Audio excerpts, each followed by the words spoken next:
से बोलिए सियावर रामचंद्र की जय। भक्तों, रसपान करेंगे चैत्र मास कथा अध्याय 19। इस वीडियो में रसपान करेंगे राम कथा की आगे की वृत्तांत, सीता जी की अग्नि परीक्षा की कथा। श्री राम का शिविर अब भक्ति धाम बन गया था, जहाँ स्वयं श्री हरि अपने श्रीमुख से मानव जीवन के आदर्शों और मूल्यों का सार ग्रभित वर्णन कर रहे थे। लंका के नर नारी अब प्रभु दर्शन व उनके श्रीमुख से निकले वचनों का लाभ उठा रहे थे। अब विषाद धीरे धीरे विलुप्त होता जा रहा था। श्री राम लंका वासियों और वहां उपस्थित अन्य जनों को समझा रहे थे, मृत्यु और जीवन का संग आत्मा से होता है। आत्मा ही जीवन से जुड़कर मृत्यु तक यात्रा करती है। यह विरक्त यात्रा है। देह में रहकर भी देह से विरक्त आत्मा को देह के कर्मों से कुछ नहीं लेना होता। देह के कर्म भौतिक होते हैं और भौतिकता नश्वर है। आत्मा नित्य अजर अमर है। जगत ईश्वर की प्रेरणा से सृजित होता है, जो क्षण में समाप्त होकर पुनः सृजित होता है। यही आत्मा की अंतहीन यात्रा है। इस यात्रा के समापन तक जो आत्मा की पवित्रता बनाए रखकर और भौतिकता से निर्लिप्त होकर ईश्वर का भजन करता है, वह इस भाव से पार होकर आवागमन से मुक्त होता है। जीवन का अर्थ है धर्म, सत्य, वचन और मर्यादाओं का पालन करना। श्री राम के इन सुंदर उपदेशों ने सबको शोक मुक्त कर दिया था। श्री राम ने उचित समय जानकर अनुज लक्ष्मण को अपने पास बुलाया और उन्हें आदेश दिया कि वे सुग्रीव आदि सबको साथ ले जाकर विभीषण का राज तिलक कर दे। श्री राम के आदेश का पालन करते हुए लक्ष्मण ने सभी वरिष्ठों को साथ लिया और लंका नगरी में गए। यहाँ विभीषण के राज तिलक की सभी व्यवस्थाएं की गई और विधि विधान से विभीषण को लंका का राजा बनाया गया। प्रभु से प्रीति का उसे ऐसा सुफल मिला जिसकी किसी ने कल्पना तक नहीं की थी। महाराज विभीषण प्रभु श्री राम की उदारता का गुणगान करते नहीं अघाते थे। इसके बाद श्री राम ने सभी वानरों का महत्व बढ़ाते हुए इस विजय का श्रेय उन्हें दिया और उनके प्रति कृतज्ञता व्यक्त की। अब श्री राम जानकी की व्यथा दूर करना चाहते थे, अतः उन्होंने हनुमान को पास बुलाया और उन्हें आदेश किया कि वे अशोक वाटिका जाकर सीता को विजय का शुभ समाचार देकर आए। हनुमान आज्ञा लेकर अशोक वाटिका पहुँचे। जानकी जी श्री राम का स्मरण करते हुए विराजमग्न थी। रावण का वध का समाचार उन्हें त्रिजटा से मिल गया था और हर्ष से उनका हृदय प्रफुल्लित था। अब तो उनके नेत्र अपने प्राणाधार श्री राम को देखने के लिए व्याकुल थे। जब हनुमान ने जानकी जी के सामने जाकर सिर नवाया तो सीता जी प्रसन्न हो उठी। उन्होंने हनुमान से सबकी कुशल क्षेम पूछी। हनुमान ने लंका विजय की कथा विस्तार से बताई, जिसमें हनुमान का पराक्रम, विवेक व प्रभु की सेवा सराहनीय जानकर सीता जी पुलकित हो गई। हे हनुमत, इस समाचार से बढ़कर इस संसार में मेरे लिए अन्य कोई बात आनंद देने वाली नहीं है। मैं तुम्हें क्या दूँ? हे पुत्र, समस्त गुण तुम्हारे हृदय में विद्यमान रहे और कृपाधाम कौशलपति श्री रामचंद्र सदैव तुम पर प्रसन्न रहे। तुमने सेवा की जो महत्ता स्थापित की है, वह तीनों लोकों में तुम्हारी अखंड कीर्ति को अक्षुण्ण रखे। हनुमान जी सीता जी की आज्ञा लेकर पुनः श्री राम के पास आए और उन्हें सीता जी का हाल कह सुनाया। हे करुणा निधान, वियोग का कारण समाप्त हो जाने पर धैर्य कठिन हो जाता है। अब क्षण क्षण माता जानकी के नेत्र आपके दर्शन की प्रतीक्षा में आकुल हो रहे हैं। श्री राम ने हनुमान का आशय समझते हुए महाराज विभीषण और सुग्रीव को बुलाकर सीता जी को लीवा लाने का आदेश दिया। सभी बड़े हर्षित होकर चले। विभीषण के आदेश पर नगर की स्त्रियां ने मंगलाचरण किया और सीता जी को स्नान आदि कराकर बहुत से आभूषणों से सुसज्जित किया। फिर एक सुंदर पालकी में बिठाकर सीता जी को लेकर लंका से बाहर चल पड़े। रीछ बानरों में सीता जी के दर्शन की व्याकुलता व होर लगी थी और वे एक दूसरे को पीछे हटाने का प्रयास कर रहे थे। श्री राम ने यह स्थिति देखी तो आदेश दिया कि सीता को पैदल लाया जाए, जिससे सभी उनके दर्शन कर सके। तब सीता जी पैदल ही राम शिविर की ओर चल दी। रीछ बानर उन्हें देखकर हर्षित हो रहे थे। श्री सीता जी श्री राम के पास पहुंची। राम ने उन्हें देखा और नेत्रों में ही कुछ संकेत हुआ जिसे देवता भी न जान सके। पंचवटी पर श्री राम ने सीता जी को अग्नि की सुरक्षा में छोड़ा था और रावण जिस सीता का हरण करके ले गया था वह योग माया थी। अब श्री राम योग माया को विदा करके वास्तविक सीता जी को प्रकट करने की इच्छुक थे। इसके लिए उन्हें पुरोचित व्यवहार करना था और कठोरता का प्रदर्शन करना था। सीते, मैंने अपने पुरोचित धर्म का पालन कर दिया है। अपनी पत्नी को कठोर शत्रु से युद्ध करके और उसे उसकी करनी का दंड देकर अपने धर्म का निर्वहन किया है। अब लोक व्यवहार की संतुष्टि हेतु तुम्हें अपनी पवित्रता सिद्ध करने का उपाय करना है, तभी राम तुम्हें पत्नी के रूप में स्वीकार करेंगे। श्री राम के इन वचनों से लक्ष्मण सीता सहित सभी को स्तब्ध कर दिया। कण कण में बसे और घट घट की बात जानने वाले श्री राम कैसे सीता जी की पवित्रता पर संदेह कर सकते हैं। पवित्रता तो सीता से ही प्रकट होकर संसार को पवित्र करती है, परंतु श्री राम लोक व्यवहार और देवीय व्यवहार दोनों को संतुष्ट करने वाले हैं। सीता जी उनका आशय समझ गई। उन्होंने स्त्रियोचित व्यवहार करके ताप करते हुए अपने भाग्य को कोसा और लक्ष्मण से अपने लिए चिता तैयार करने की विनय की। हे भैया लक्ष्मण, आज तुम मेरे धर्म के साक्षी बनो और चिता तैयार करो। सीता अपनी पवित्रता सिद्ध करने के लिए अग्नि परीक्षा भी देगी। यदि मैंने मन वचन और कर्म से हृदय में रघुवीर को छोड़कर किसी अन्य का विचार किया हो तो जो अग्निदेव सबके मन की गति को जानते हैं वे मेरे लिए प्रबल दाहक हो जाए। सीता का प्राण और श्री राम का पक्ष जानकर लक्ष्मण जी ने आदेश का पालन करते चिता तैयार कर दी और सीता जी निर्भय होकर उस पर जा बैठी। चिता में बैठकर सीता जी नेत्र बंद करके श्री राम का स्मरण करते हुए अग्निदेव का आह्वान करने लगी। हे अग्निदेव, यदि सीता के मन में श्री राम का अखंड वास है तो आप प्रकट हो, प्रकट हो, प्रकट हो। अग्निदेव तुरंत प्रचंड रूप से प्रकट हुए और उनकी लपटों ने आकाश का स्पर्श कर लिया। माया रूपी सीता उन लपटों में विलीन हो गई और वास्तविक सीता का हाथ पकड़े स्वयं अग्निदेव प्रज्वलित चिता से बाहर आए। सारा समाज हर्षित हो गया। देवता पुष्प वर्षा करने लगे। अग्निदेव ने सीता जी को श्री राम को सौंपा और विनय स्वर में उनकी असीम पवित्रता के साक्ष्य प्रस्तुत किया। श्री राम ने सीता जी को वामांग दिया और श्रीहरि लक्ष्मी की वह जोड़ी सभी उपस्थित जनों को सुख और मोक्ष प्रदान करने वाली प्रतीत हुई। सब उनकी जय जयकार करने लगे। देवताओं ने साक्षात प्रकट होकर सीता राम की अनुपम झांकी की स्तुति की और संसार को दुष्टों से मुक्त करने पर उनका आभार व्यक्त किया।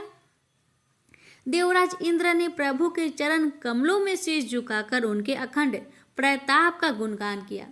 अब जब सभी देवता प्रभु के चरणों में स्तुति करके चले गए तब विभीषण ने विनय पूर्वक श्री राम से नगर में चलने का अनुरोध किया तो प्रभु ने वनवास की अवधि शेष होने की बात कहकर उनको आश्वस्त किया।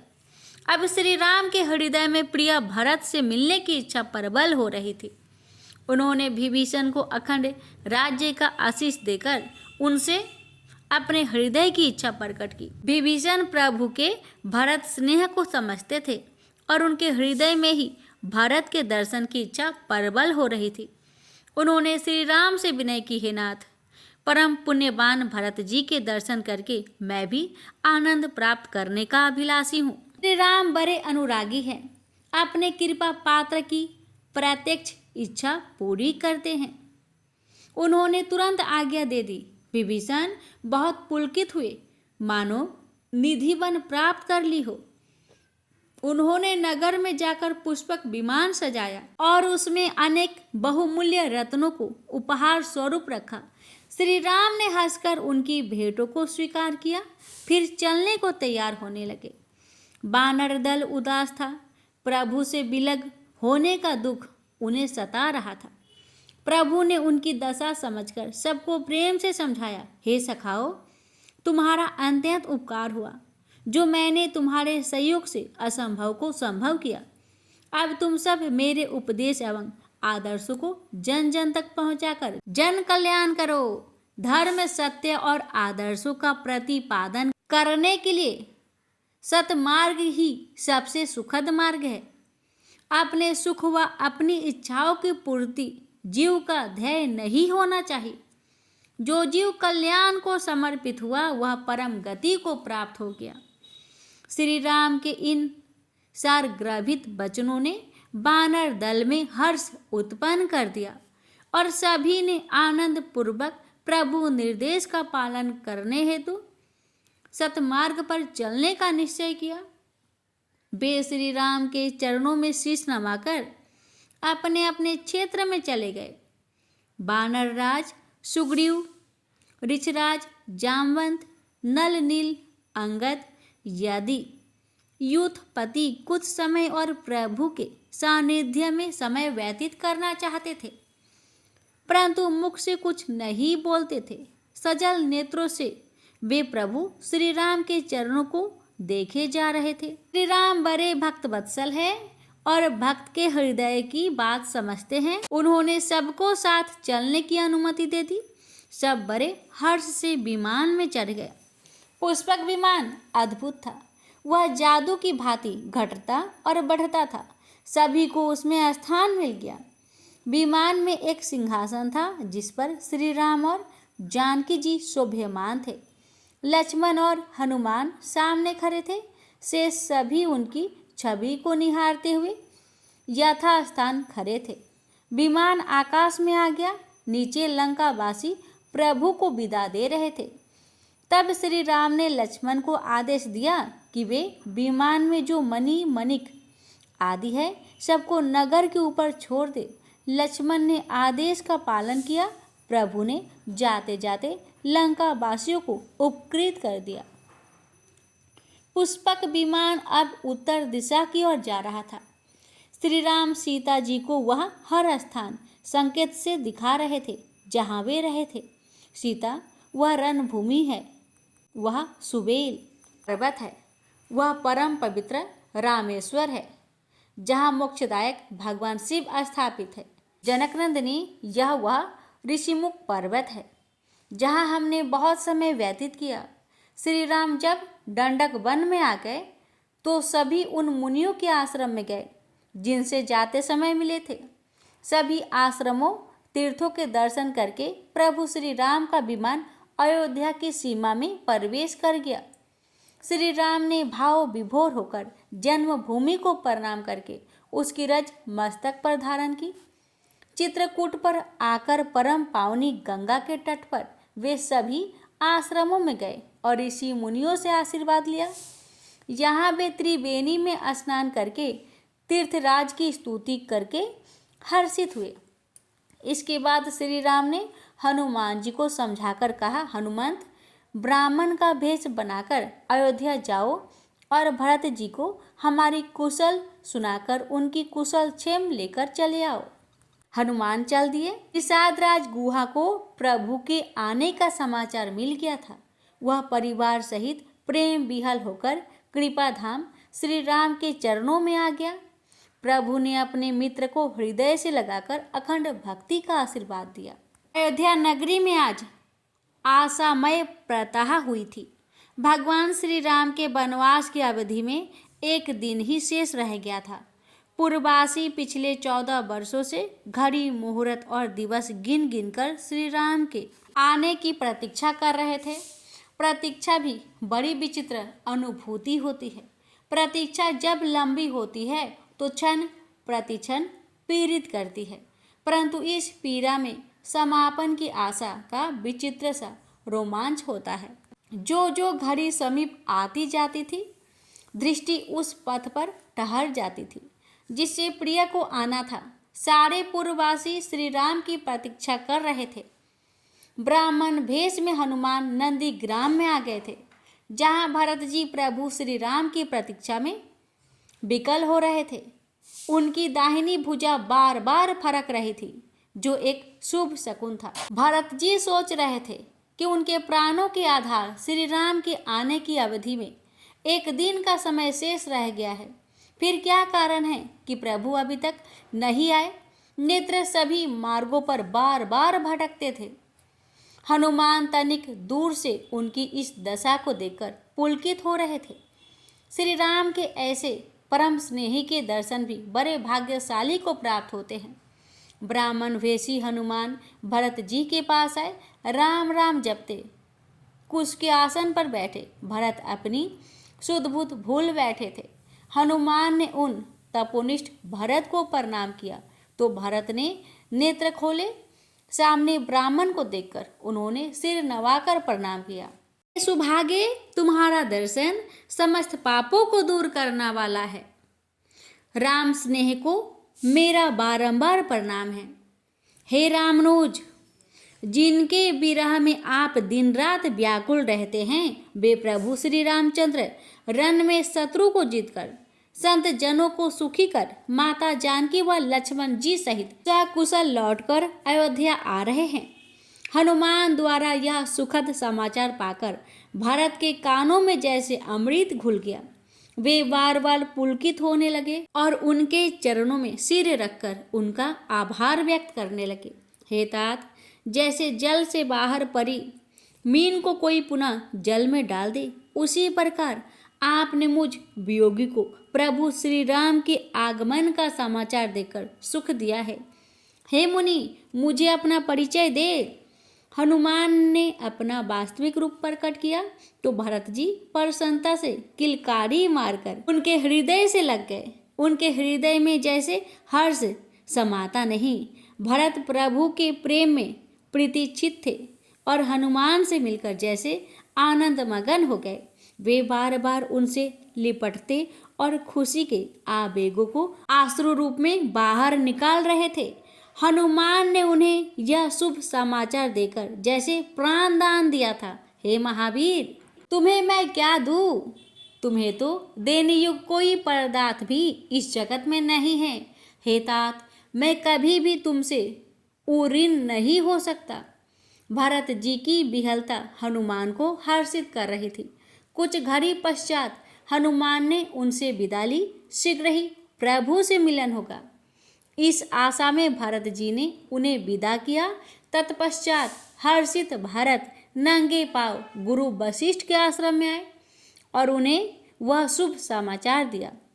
वहां से दौड़ते हुए वे राजमहल की ओर गए और सबको श्री रघुनाथ जी के आने की सूचना दी।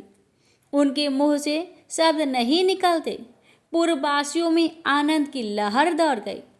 सभी हर्षित होकर नाचने गाने लगे, परस्पर गले मिलने लगे। सूनी लगती अवधपुरी जैसे जीवंत हो उठी। प्रकृति खिल उठी। प्रभु के जाने से जो अयोध्या श्री विहीन हो गई थी, वह पुनः श्री से सज्जित हो गई। भरत जी, गुरु वशिष्ठ, राज परिवार और सभी पूर्ववासी प्रभु की अगवानी के लिए चल पड़े। श्री राम ने उन सबको आते देखा तो पुलकित होकर विमान को नीचे उतार लिया। प्रभु ने पुष्पक विमान का आभार व्यक्त किया और उसे कुबेर के पास जाने का आदेश दिया। पुष्पक हर्षित भी था और दुखी भी। हर्ष इस बात का है कि वह कितने समय के पश्चात अपने स्वामी के पास जा रहा था और दुख इस बात का था कि श्री राम से अलग हो रहा था। प्रभु की आज्ञा का पालन हुआ। गुरु वशिष्ठ, मुनि वामदेव और अन्य गुरुजनों को आते देखकर श्री राम धनुष बाण पृथ्वी पर रख दौड़कर उनके चरणों में दंडवत हो गए। लक्ष्मण जी ने भी उनका अनुसरण किया। मुनि जनों ने उन्हें उठाकर हृदय से लगाया। सभी गुरुजनों से मिलकर राम लक्ष्मण ने आशीर्वाद प्राप्त किया। भरत जी भाव विभोर होकर प्रभु के चरणों से लिपट गए। श्री राम ने उन्हें उठाकर हृदय से लगा लिया। दोनों भाइयों के नेत्रों से अश्रुधारा बह रही थी। भरत जी के मुख से शब्द नहीं निकल रहे थे। फिर भरत जी लक्ष्मण के हृदय से लग गए और तत्पश्चात माता जानकी के चरणों में झुक गए। इधर श्री राम ने वही कौतुक फिर किया और एक से अनेक होकर सब पूर्ववासियों से गले मिलकर सबको सुख देने लगे। प्रभु ने क्षण भर में सबको आनंद से भर दिया। 14 वर्षों की पीड़ा उस एक क्षण में समाप्त हो गई। यहाँ सबको पीड़ा मुक्त करके श्री राम भरत जी के साथ नगर की ओर चल दिए। राजमहल के मुख्य द्वार पर माताएं अपने नयन तारों की प्रतीक्षा में राजपथ को निहार रही थी। जैसे ही राम लक्ष्मण दिखाई दिए वे व्याकुल होकर अंक पसारे उनकी ओर दौड़ पड़ी। यह मिलन कैसा भावपूर्ण था, इसका वर्णन करना सरल नहीं है। इसे केवल माता और पुत्र का हृदय ही जान सकता है। महारानी कैकैया और सुमित्रा का धैर्य अवर्णनीय था, परंतु आज वह टूट गया जो देवता भी आश्रुपूरित हो उठे। कैकेयी की व्यथा अलग थी। वे अपराध बोध से ग्रस्त होकर स्वयं से ही अप्रसन्न थी। उनकी दृष्टि नहीं उठ पा रही थी। तब करुणा सागर श्री राम ने उनके मस्तक से उस दृश्य को ही विस्मृत कर दिया और वे सहज हो गई। इधर सीता जी, गुरु माता, अरुंधति आदि गुरु पत्नियों के चरण स्पर्श करके आशीर्वाद लेने के पश्चात अपनी सासुओं से मिल रही थी। सब और आनंद बरस रहा था। श्री राम ने हनुमान, सुग्रीव, विभीषण आदि साथ आए सखाओं से सबका परिचय कराया।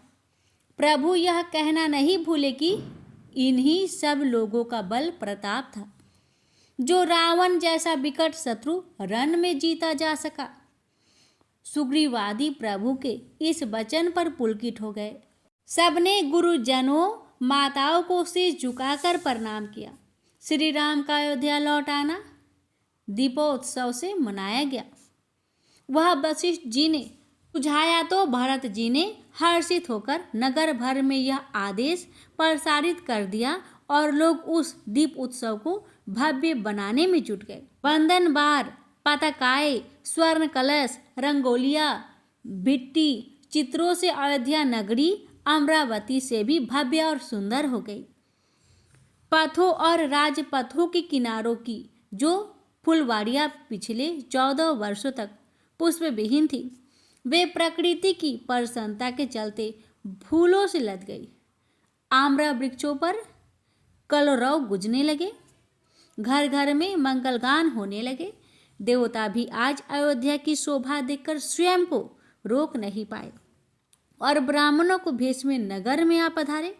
श्री राम सीता जी सहित अपने महल में पधार गए। गुरु वशिष्ठ ने भरत और सभी सभासदों व गुरुजनों को बुलाकर मंत्रणा की। आज घड़ी, नक्षत्र, ग्रह, गोचर आदि सब शुभ योग है, अतः अच्छा हो कि श्री राम आज ही सिंहासन पर विराजमान हो जाए। आहा, भरत के कानों में गुरु वचन अमृत वाणी की भांति उतर गए। वे भाव विहल हो गए। सभी मुनीश्वरों और मंत्रियों ने गुरु वशिष्ठ की बात का समर्थन करते हुए कहा, हे मुनिश्रेष्ठ, आप विलंब ना कीजिए। श्री रघुनाथ जी का राज तिलक करके संपूर्ण जगत को आनंदित कीजिए। गुरुदेव ने सबकी सम्मति लेकर मंत्री सुमंत्र को राज्याभिषेक की तैयारी करने का निर्देश दिया। मित्र राज्य में यह शुभ समाचार और निमंत्रण देने के लिए तत्काल दूत भेजे गए। श्री रामचंद्र के राज्य अभिषेक के समाचार ने जन जन को प्रसन्नता से भर दिया। देव की गति को कोई नहीं जानता। 14 वर्ष पूर्व भी यही सब तैयारियां की गई थी। अब किसी भी प्रकार का अमंगल ना हो, इसके लिए अवध ने नर नारी अपने अपने इष्टों की पूजा अर्चना कर रहे थे। श्री राम ने अपने प्रिय अनुजों को पास बुला लिया। उधर माताएं सीता जी को साथ ले गई। श्री राम ने पहले अपने हाथों से भरत जी की जटाएं खोली, फिर लक्ष्मण की और फिर अपनी भी जटाएं खोली। सभी भाइयों ने स्नान करके सुंदर राजसी वस्त्र आभूषण धारण किए। उधर सीता जी को भी सासुओं ने स्नान कराकर आभूषणों से सजा दिया। गुरु वशिष्ठ जी के आदेश पर श्री रामचंद्र और जानकी जी वहां पधारे जहां राज तिलक होना था। गुरु ने श्री राम को जानकी सहित सिंहासन पर विराजने की विनय की। श्री रामचंद्र गुरु का भाव समझकर दिव्य सिंहासन पर विराजे तो सीता राम की यह दिव्य जोड़ी देवताओं को हर्षित करने लगी। क्षीर सागर में विराजते श्री हरि लक्ष्मी की जोड़ी आज मनुज रूप में सुशोभित हो रही थी। गुरु वशिष्ठ के निर्देश पर वेद मंत्रों का स्वस्वर उच्चारण होने लगा। वेदियों में प्रज्वलित अग्नि को नाना प्रकार की सुगंधित सामग्री से तृप्त किया जा रहा था। आकाश से देवता पुष्प वर्षा कर रहे थे। वशिष्ठ जी ने जैसे ही रामचंद्र का तिलक किया, देवताओं ने दूधूबी बजाकर स्वागत किया। फिर सभी ब्राह्मणों ने राज तिलक किया। श्री रामचंद्र के शीश पर रघुकुल का वह दिव्य राज मुकुट रखा गया जिसकी कृति तीनों लोकों में व्याप्त थी। भगवान शिव के शीश पर चंद्रमा जितना शोभ्यमान था, उतना ही वह राज मुकुट श्री राम के सिर पर शोभित था। वेद इस शुभ अवसर पर प्रभु की स्तुति करने आ गए। प्रभु श्री राम ने उन्हें आदर सहित प्रणाम किया। यह भेद कुछ दिव्य ज्ञानी जनों के अलावा किसी ने नहीं जाना और जो जानते थे वे बड़े हर्षित थे। श्री राम के इस शोभ्यमान रूप की स्तुति करने स्वयं भगवान ब्रह्मदेव व महादेव भी पधारे। हे श्री राम, हे रमापति, हे जन्म मरण के संताप हरने वाले, आपकी जय हो, जय हो, जय हो। आप तीनों लोकों के दिव्य आभूषण हैं। श्रेष्ठ धनुष व श्रेष्ठ तूणीर धारण करने वाले आप ही रावण रूपी अंधकार को समाप्त करके संसार को भयहीन करने वाले हैं। श्री राम की इस स्तुति और शोभा पर सुग्रीवादी मग्न थे। उनके प्रभु इतने महान हैं कि स्वयं ब्रह्मा उनकी स्तुति कर रहे थे। वे इस भव्य और दिव्य अवसर के साक्षी बने थे। यह प्रभु श्री राम की कृपा है। दूर दूर से आए राजा महाराजा प्रभु श्री राम का गुणगान करते नहीं अघाते थे। इस अवसर पर ब्राह्मणों और याचकों को इतना दान मिला कि उनकी कई पीढ़ियां धनाभाव से चिंता मुक्त हो गई। राम राज्य की स्वर्णिम युग आरंभ हो गया था। देवतागण उस राम राज्य के आनंद के लिए स्वर्ग जाना टालकर अयोध्या में ही मनुष्य रूप धारण करके रहने लगे और अवधपुरी अब नित्य उत्सव की नगरी बन गई। प्रेम से बोलिए सियावर रामचंद्र की जय। तो आज के लिए यहीं तक। इसकी आगे की कथा कल के वीडियो में अवश्य सुनिएगा। भगवान राम, माता सीता आप सभी भक्तों पर अपनी कृपा सदा बनाए रखे। प्रेम से बोलिए सियावर रामचंद्र की जय।